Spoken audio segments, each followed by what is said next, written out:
Hello what's up guys. तो कैसे हैं आप सब। जैसे कि आप जानते हैं हमने क्या किया था, जावा का प्रोग्रामिंग लैंग्वेज स्टार्ट कर दिया था कोर्स। ठीक है, तो मैंने आपको सबसे पहले ट्यूटोरियल में मैं आपको ये सिखाया था कि आप जावा इंस्टॉल कैसे करोगे। ठीक है, उसमें आपको दो चीज़ें बताई थी। एक बताया था मैंने आपको कि आप उसको इंस्टॉल में क्या क्या करोगे, मैंने आपको बता दिया था नेटबीन्स और जेडीके इंस्टॉल करोगे। ठीक है, अब मैं आपको बताता हूँ कि आज जो कोर्स स्टार्ट कर रहे हैं इस कोर्स में हम क्या क्या पढ़ेंगे, इस कोर्स में हम कितना कवर करेंगे कोर्स। ठीक है, तो मैं आपको स्टार्ट में ये बता दूं कि सबसे पहले इस कोर्स को हमने दो चीज़ों में डिवाइड कर दिया। ठीक है, एक होते जावा ट्यूटोरियल, एक होते जावा क्लासेस, जिसमें ऊप्स पढ़ाया जाऊंगा, ऊप्स पढ़ाऊंगा मैं आपको, ऑब्जेक्ट ओरिएंटेड प्रोग्रामिंग। ठीक है, अब oops object oriented programming language होता है, प्रोग्रामिंग सिस्टम होता है।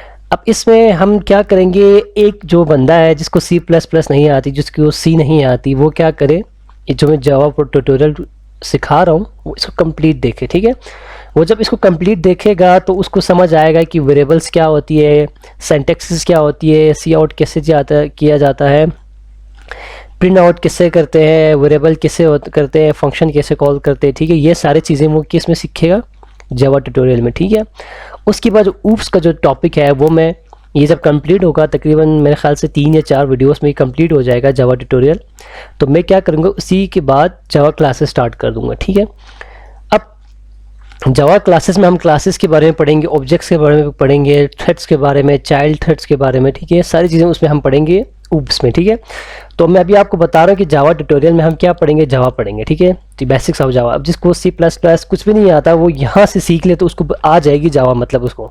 ठीक है, तो व्हाट इज़ जावा, जावा होता है क्या। जावा एक पॉपुलर प्रोग्रामिंग लैंग्वेज है जिसको क्रिएट किया गया था 1995 में। ठीक है, ओरेकल नाम की कंपनी है जो होल्ड करती है जावा को, जिस, ठीक है, और मोर देन 3 बिलियन डिवाइसेस आजकल रन करती है जावा को। ठीक है, अब वाई यूज़ जावा। ठीक है, जावा यूज़ करने के मतलब जावा को क्यों यूज़ किया जाता है, ठीक है, वो मैं नीचे आपको बताऊंगा।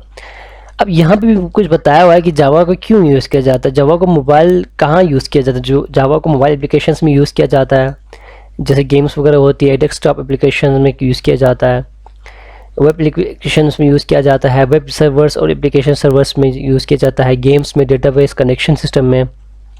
ठीक है, अभी डेटाबेस कनेक्शन सिस्टम में जब आप PHP वगैरह करोगे तब आपको समझ आएगा जावा कहाँ यूज़ किया जाता है। ठीक है, उसके बाद जावा क्यों यूज़ किया जाता है, जावा इसलिए यूज़ किया जाता है क्योंकि ये बहुत सारे विंडोज़ में, मैक्स में, लिनक्स वगैरह हर जगह पे जावा यूज़ किया गया है। ये एक बहुत पॉपुलर प्रोग्रामिंग लैंग्वेज है दुनिया में, और इजी टू लर्न है, बहुत इजी है समझने में, सिक्योर है, फास्ट है, पावरफुल है, और एक कम्युनिटी को ये हेल्प करती है। ठीक है, और सबसे इंपॉर्टेंट ये ऑब्जेक्ट ओरिएंटेड है। ठीक है, ऑब्जेक्ट ओरिएंटेड मतलब जावा और C++ लैंग्वेजेस में ये फ़र्क है कि जो C++ लैंग्वेजेस है वो ऑब्जेक्ट ओरिएंटेड नहीं होती थी, मतलब वहाँ पे जब आप लास्ट में रन करते थे उस टाइम पे वो आपको बताता था आपकी एरर्स वगैरह। ठीक है, लेकिन जावा में ऐसा नहीं होता, जावा में आप जहाँ एरर करोगे ये वहीं पे आपको बता देगा कि यहाँ पे एरर है। ठीक है, और इसमें आप क्लासेस बना सकते हो, क्लासेस खैर वहाँ पे भी आप बना सकते हो, लेकिन यहाँ पे चाइल्ड्स वगैरह बना सकते हो। ठीक है, थ्रेड्स वगैरह यहाँ बना सकते हो।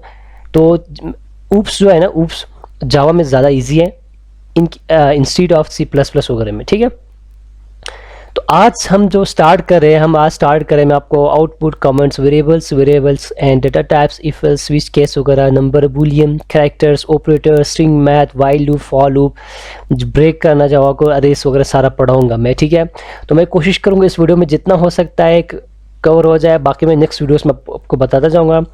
फिर 2-3 वीडियोज़ के बाद हम क्या करेंगे, हम स्टार्ट करेंगे जावा क्लासेस ऑब्जेक्ट ओरिएंटेड प्रोग्रामिंग। ठीक है, तो जिसने नेटबीन्स इंस्टॉल किया है, ठीक है, मैं इसको बंद करता हूँ ज़रा, तो उसके पास 2 नेटबीन्स हो सकता है इंस्टॉल हो, मिसाल के उसके पास ये वाला नेटबीन्स हो सकता है, ये वाला हो सकता है। ठीक है, या अपाची नेटबीन्स हो सकता है, ये वाला नेटबीन्स हो सकता है, मर्जी आप दोनों में से जिसको ओपन कर लो। ठीक है, मैं ये वाला कर देता हूँ,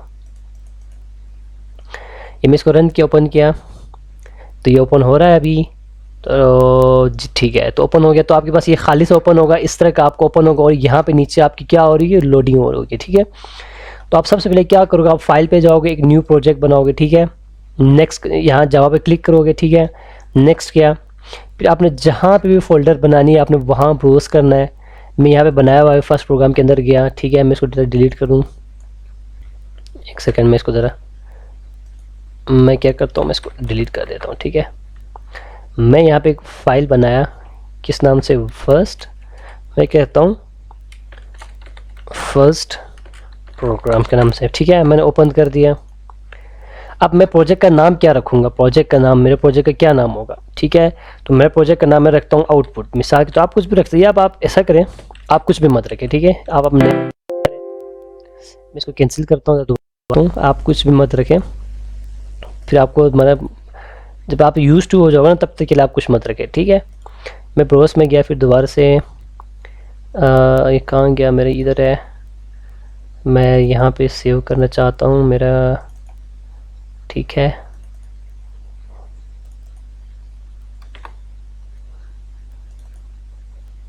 एक न्यू फोल्डर बना हुआ इनपुट ही है, मैं कोई न्यू फोल्डर बनाता हूँ। चलो यहाँ मैं लिखता हूँ फर्स्ट प्रोग्राम, ठीक है। मैंने ओपन कर लिया, ठीक है। ये मैं नाम अभी नहीं इसको चेंज कर रहा है, क्योंकि बासों का इसको चेंज करने से नीचे आपको क्या होती है, चाहे मतलब जो वो होता है यहाँ पे साइडों पे, वो आपको खुद बनाना पड़ता है, ठीक है। तो इसलिए मैं अभी स्टार्टिंग में आपको ये चीज़ें नहीं करूँगा, बाद में मैं आपको ये भी करके दिखाऊंगा, ठीक है। मैंने इसको फिनिश कर दिया, मेरा एक फ़ाइल ओपन हो गया, ठीक है। देखें, ये जावा एप्लीकेशन 49 के नाम से एक मेरा क्या हुआ, फ़ाइल ओपन हो गया। उसके अंदर एक सोर्स पैकेज ओपन हो गया, फिर उसके अंदर एक जावा क्लास ओपन हो गया, उसके अंदर क्या हो गया, एक और क्लास ओपन हो गया। देखिए जावा क्लास है, ये पैकेज है, इसको कहते हैं पैकेज, इसको कहते हैं क्लास, ठीक है। एक फोल्डर बना जावा एप्लीकेशन के नाम से, उसके अंदर एक फ़ोल्डर बना सोर्स पैकेज के नाम से, और उसका जो पैकेज का नाम था जावा एप्लीकेशन 49, और क्लास का क्या नाम बना, जावा एप्लीकेशन 49.java, ठीक है। ये जो रफली, मैं इसको पहले क्या करता हूँ, थोड़ा जूम करता हूँ, जो रफली चीज़ें मैं मिटा देता हूँ ताकि आप कंफ्यूज ना हो इन चीज़ों से, ठीक है। रफ सा चीज़ें मैं इसको मिटा देता हूँ, ये भी रफ सी चीज़ें इसको मिटा दिया मैंने, ये चीज़ें और ये वो बात। तो हमारा जो मेन है वो है, ये है हमारा पैकेज, ये है, इसको कहते हैं पैकेज, ठीक है। जैसे आप C++ में क्या करते थे, आईओस्ट्रीम वगैरह करते थे ना, हैश इंक्लूड, इस तरह का ये पैकेज है। उसके बाद आपने जो भी चीज़ें करनी है, क्लासेस वगैरह बनानी है, चाइल्ड्स वगैरह बनानी है, वो आपने इस क्लास के अंदर बनानी है, ठीक है। इसके अंदर आप बना सकते हो, ठीक है, जो भी क्लासेस बनानी है। लेकिन अभी जो आप बेसिकली आप सिंटैक्स वगैरह जो देख रहे हो, वेरिएबल्स वगैरह देख रहे हो, आप क्लासेस के अंदर भी कर सकते हो, लेकिन मैं आपको यहाँ पे समझा रहा हूँ मेन के अंदर, ठीक है। पब्लिक स्टैटिक वॉइड मेन के अंदर यहाँ पे आप करोगे जिस तरह C++ का मेन था, ये उसी तरह का मेन है। आप जो भी करोगे वेरिएबल्स वगैरह सारी चीज़ें आप यहाँ पे करोगे, ठीक है। तो मेरा जो पहला जो टॉपिक है, मैं वो है आउटपुट दिखाना, ठीक है। आपको आउटपुट ऐसे दिखाते, तो आउटपुट के लिए आप क्या करोगे, S कैपिटल लिखोगे, YSTM system dot out dot print LN, ठीक है। और मैंने ये ब्रैकेट्स लगाई, ब्रेसेस, और ये मैंने क्लोज कर दी, ठीक है। मैंने क्या लिखा, system dot out dot print LN, ये लिखते हैं जैसे C++ में आप क्या लिखते थे, सी आउट, इसी तरह यहाँ पे ये चीज़ लिखते हैं क्या करने के लिए, प्रिंट करने के लिए। और मैं यहाँ पे लिखता हूँ हेलो वर्ल्ड, ठीक है।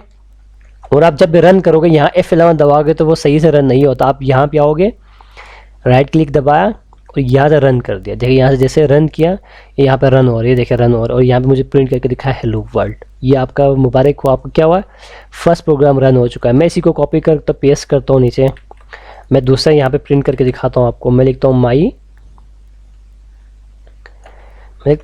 माई फर्स्ट जावा प्रोग्राम, ठीक है। मैंने सेव किया, कंट्रोल S दबा के मैंने यहाँ से दोबारा रन कर दिया, ये देखिए माई फर्स्ट जावा प्रोग्राम। तो कंग्रेचुलेशंस, आपको बहुत ज़्यादा क्या किया, आपने अपना जावा का फर्स्ट प्रोग्राम बना दिया, ठीक है। तो ये तो मैंने आपको दिखा दिया कि आउटपुट कैसे निकाल दे, क्या कहते हैं, प्रिंट कैसे करते, ठीक है। हमारे पास दूसरा चीज़ है कमेंट करना। कमेंट जावा में कमेंट्स कैसे करें, मिसाल के तौर पे आपने यहाँ पे एक क्या किया हुआ है, प्रिंट किया हुआ है, ठीक है। तो मैं क्या करता हूँ, मैं लिखता हूँ यार मैं कमेंट को कंट्रोल और स्लेश दबा दे, ठीक है। ये डबल स्लेश दबाओ आप, ठीक है। ये कंट्रोल के साथ एक स्लेश दबाओ, ठीक है। उससे कमेंट भी हो जाता है, कंट्रोल स्लेश दबाने से कमेंट खत्म भी होती है। देखिए मैं करके दिखाता हूँ, कंट्रोल स्लेश और कंट्रोल स्लेश खत्म, क्वेश्चन मार्क वाला कंट्रोल स्लेश खत्म। और कमेंट्स क्यों यूज़ करते हैं, कमेंट्स आप जब यहाँ कुछ लिखना हो, माई आउटपुट प्रोग्राम इस गिवन बिलो, मतलब जब आप नीचे कोई फंक्शन करते हो ना, उसको ऊपर लिखने के लिए कि आपने नीचे क्या किया, उस वक्त कमेंट यूज़ करते ताकि प्रोग्राम इसको एरर ना दे और इसको छोड़ के आगे चला जाए, ठीक है, इसलिए कॉमन यूज़ किया जाता है, ठीक है। कॉमन को आपको समझ आ गया होगा। तो चलते हैं तीसरी से वेरिएबल्स, ठीक है। वेरिएबल होता क्या है? अब वेरिएबल होता है, मिसाल के तौर पर वेरिएबल तो बेसिकली होता है एक बुक्स, मैं तो वेरिएबल को एक बुक समझता हूँ, ठीक है। अब एक मिसाल के तौर पे आपके पास एक चीज़ है, क्या कहते हैं आपके पास, मैं आपको क्या एग्जांपल दूँ आपके पास, चलिए ठीक है, मिसाल के तौर पे मैं आपको एग्जांपल देता हूँ। आपके पास एक चॉकलेट है, ठीक है, आपके पास एक चॉकलेट है। अब चॉकलेट को तो कहीं तो रखना है ना, चॉकलेट को, या आप क्या कहते हो फ्रिज में रखते हो चॉकलेट को, ठीक है। बल्कि समझ आप, मैं आप एक और एग्जांपल देता हूँ। मिसाल के तौर पे आपके पास एक कार है, ठीक है, आपके पास एक कार है और एक बुक्स है, ठीक है। तो वेरिएबल क्या है? वेरिएबल आपकी बुक्स है, मतलब बुक्स क्या होता है, कार से मैंने आपको तशबीह दी है। आपके पास एक कार है, ठीक है, आपकी कार जो है वो एक बुक्स है, आपकी कार बुक्स है, उसमें कितने बंदे बैठ सकते हैं? 2 बंदे बैठ सकते हैं, 3 बंदे बैठ सकते हैं, 4 बंदे बैठ सकते हैं, ठीक है। अब आपके पास मैंने क्या किया, एक कार है, मैं एक वेरिएबल देता हूँ कार के नाम से, ठीक है। अब कार है, कार में कितने बंदे बैठ सकते हैं? मैं तो इक्वल टू 5, कार में कितने बंदे बैठ सकते हैं? 5 बंदे बैठ सकते हैं। मैंने लिखा कार इक्वल टू 5, 5 बंदे बैठ सकते हैं, ठीक है। अब कार को मैंने बुक से तशबीह दे दी ना कि एक खाली है, कार एक बुक से मतलब खाली ही चीज़ है, उसके अंदर कितने बंदे बैठ सकते हैं? 5 बंदे बैठ सकते हैं, ठीक है। पर आपकी कार का ब्रांड क्या है? आपकी कार का ब्रांड हो सकता है मर्सिडीज हो सकता है सिविक हो सकता है कोरोला हो सकता है ऑल्टो हो। तो अब मैंने यहाँ पे जो कार जो वेरिएबल है उसको मैंने एक वैल्यू दी 5। अब 5 तो नंबर है ना, 5 तो नंबर है। अब जब भी नंबर दोगे ना आप, तो जब भी नंबर दोगे तो उसके वैल्यू के लिए आपको यहाँ पे इंटीजर देना पड़ेगा, ठीक है, इंटीजर देना आपको पड़ेगा, ठीक है। मैं यहाँ पे नीचे लिखा हुआ है variables are containers for storing value data. देखें वेरिएबल्स क्या होता है, एक कंटेनर है जहाँ पे स्टोर किया जाता है वैल्यू को, ठीक है।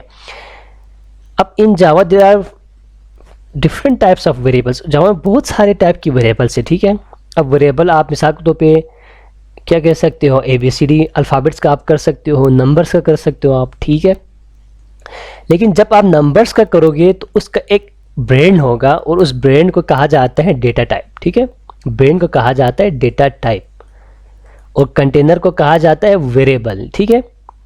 अब मैंने अभी यहाँ पे क्या करके दिखाया आपको, मैंने क्या एक कार दिया है, एक ब्रांड दिया है, सॉरी एक बुक्स दिया है, वो क्या है हमारे पास वेरिएबल के काम कर रहा है, और उसका जो ब्रांड का नाम है वो क्या है, डेटा टाइप है। तो मतलब जब भी आप नंबर करोगे, जब भी आप क्या करोगे अल्फ़ाबेट्स का करोगे तो उसका क्या होगा, वेरिएबल का डेटा टाइप स्ट्रिंग होगा।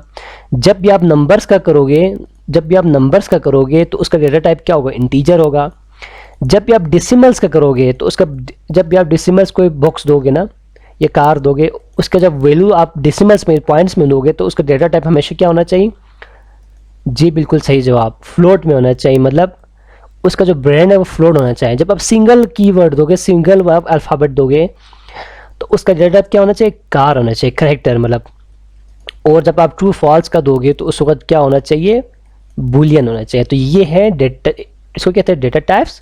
और इसके जो बॉक्सेस है जो, ठीक है, उसको कहते हैं वेरिएबल। वेरिएबल आप कुछ भी दे सकते हो, वेरिएबल आप क्या कर सकते हो, आप मैंगो दे सकते हो, वेरिएबल आप अपना नाम लिख सकते हो, या आप लिख सकते हो अली, आप लिख सकते हो सानिया, ठीक है, आप लिख सकते हो अजमल, आप लिख सकते हो कासिम।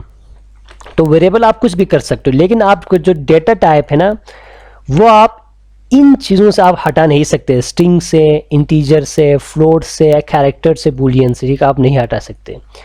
जब भी आपने अपने वेरिएबल को कोई अल्फ़ाबेट के तौर पे वैल्यू देनी है, अभी आपने यहाँ पर अपने वेरिएबल को, मैं यहाँ पे लिखता हूँ नंबर, जब भी आप अपने वेरिएबल को कोई नंबर की वैल्यू देनी हो तो आपने इंटीजर लिखना है, ठीक है।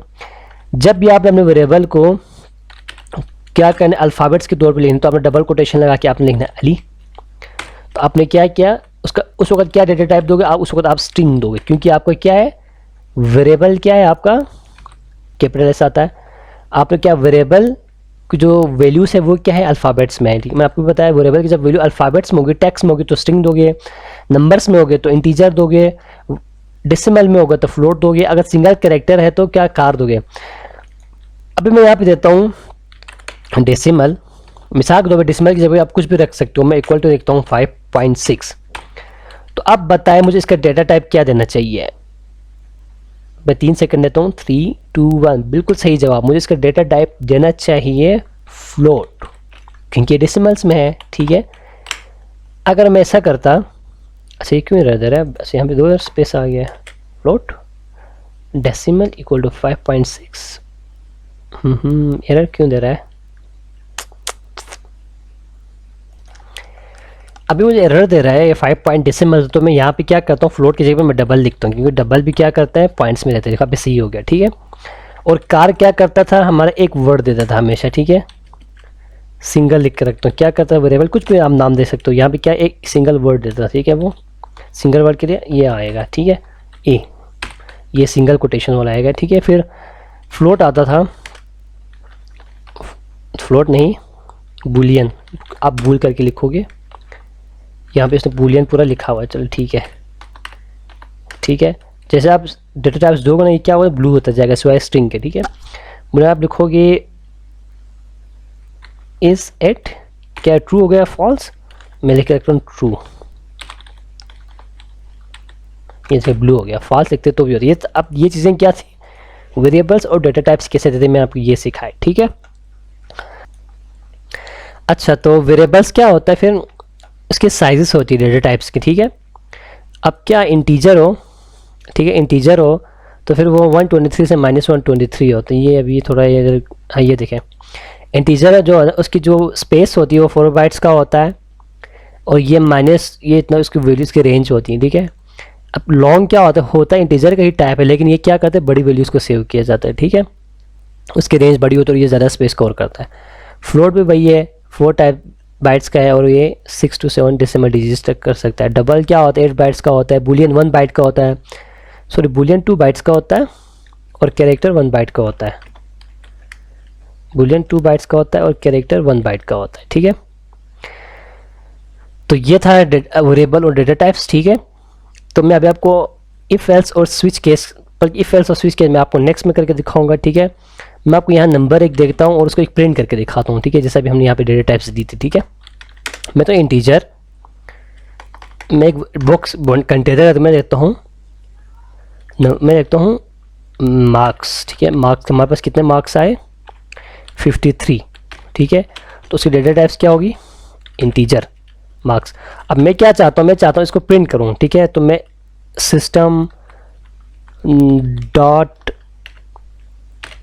प्रिंट आउट, ठीक है, system dot out dot print, ये सारा लिखना पड़ेगा मुझे, dot out dot print LN, ये कोमा लगाऊँ, ये लिखूँ और ये जाके इस तरह करूँ, तो ये बहुत लंबा पड़ेगा मुझे पूरा लिखने के लिए। तो इसके शॉर्टकट क्या आपके पास, आप S लिखोगे स्मॉल OUT, और आप क्या करोगे, टेप दबाओगे। जैसे टेप दबाओगे तो ये ऑटोमेटिकली ओपन होकर आ जाएगा, ठीक है। और इसके अंदर आप क्या लिखो, आप ब्रेसेस को आप अंदर खींचे, इन्वर्टेड कोमास को आप मिटाओगे, आप यहाँ पे लिखोगे मार्क्स, ठीक है। और आप क्या करोगे, वहाँ जाकर रन करेंगे तो क्या होगा, ये रन हो जाएगा, ये देखें। और आपके 53 ये क्या करे, शो करके दिखा रहा है। तो अभी ये वीडियो लंबा हो रहा है, तो मैं बाकी चीज़ें आपको नेक्स्ट वीडियोस में बताऊंगा। क्या बताऊंगा, if else case, switch case, Boolean characters, तो मैं ये सारी चीज़ें मैं आपको नेक्स्ट वीडियो में जल्दी बताया करूँगा, ताकि आपको समझ आए। मैं फास्ट इसलिए जा रहा हूँ क्योंकि C++ भी आप पढ़ चुके होंगे या C पढ़ चुके होंगे, तो इसलिए ये चीज़ें मुश्किल नहीं। अगर आपने नहीं पढ़ा तब भी आपके लिए ये चीज़ें मुश्किल नहीं है, तो मैं आपके लिए ये चीज़ें कर रहा हूँ। तो प्लीज़ सब्सक्राइब कीजिएगा, लाइक कीजिएगा, ताकि आप नेक्स्ट वीडियो से अपडेट रह सकें। Thank you.